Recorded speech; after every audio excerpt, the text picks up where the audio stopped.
एक समय की बात है, एक यात्री एक ट्रेन में सफ़र कर रहा था। उसके साथ एक पोटली थी जिसमें कीमती हीरे रखे गए थे। उस यात्री को 2 दिन और 2 रात ट्रेन में गुजारने थे। उस यात्री को इतना सारा सफ़र करके कहीं पहुंचना था। सफ़र के पहले ही दिन एक चोर की नज़र उस यात्री के हीरो की पोटली पर पड़ गई। अब चोर ने दिमाग लगाया और एक बड़ा सा बैग लेकर उस यात्री के पास जाकर बैठ गया और उस यात्री से मीठी मीठी बातें करने लगा।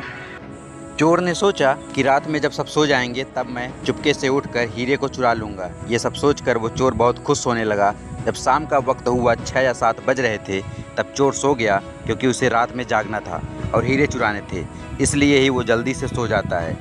जब उस यात्री का सोने का वक्त आया तो उसने चुपके से अपने हीरे की पोटली अपने बैग में से निकालकर उसके पास जो आदमी सोया था, यानी कि जो चोर था, उसके बैग में डाल दी।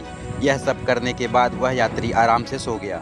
रात के जब 2-3 बज रहे थे तब वो चोर उठा। उसने देखा सब लोग सो गए हैं। फिर उसने उस यात्री के बैग को अपनी तरफ खींचा और उस बैग को पूरा अच्छी तरह से जांचा, पर उसे उस बैग में कुछ भी नहीं मिला। चोर परेशान हो गया, लेकिन पूरी रात जांच करने के बावजूद भी उसे कुछ नहीं मिला। तब उसने देखा कि सुबह के 4 बज रहे थे, तब वह फिर से सो गया। उसके सोने के बाद वह यात्री उठा। उसने अपने हीरो की पोटली उस चोर के बैग में निकालकर अपने बैग में वापस रख दी। जब सुबह हुई और वो चोर सोकर उठा तो उसने देखा कि हीरो की पोटली तो उस यात्री के पास ही है। उसे लगा कि मैंने रात में कुछ गड़बड़ की है, शायद उस यात्री के बैग को अच्छे से चेक नहीं किया। उसने फिर से प्लान बनाया कि इस रात बैग को अच्छे से जांच करेगा। चोर फिर से शाम होते ही 7 बजे जल्दी सो गया और उस यात्री ने फिर से अपने हीरो की पोटली को अपने बैग से निकालकर उस चोर के बैग में डाल दी।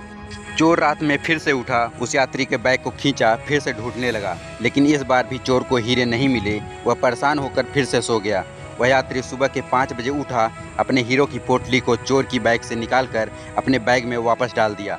जब सुबह हुई, स्टेशन आया, वह यात्री स्टेशन पर उतरा तो चोर उसके पास आकर कहने लगा, मैं ज़िंदगी में कभी भी चोरी नहीं करूँगा, बस मुझे इतना बता दो कि हीरो की पोटली आपने कहाँ रखी थी। उस यात्री ने कहा, अरे मूर्ख, तू अपना सुख दूसरों की तरफ ढूंढ रहा था। अगर तू खुद के अंदर देखता तो तुझे सुख जरूर मिलता। अगर तू अपने गिरेबान में झांकता तो तुझे पता चलता कि तू चोर नहीं बल्कि तू तो मालिक था। वो हीरो की पोटली तेरे ही पास थी। हम भी इस चोर की तरह ही कई बार हमारा सुख दूसरों की तरफ ढूंढ रहे होते हैं और ऐसा करने से हमें कुछ नहीं मिलता है।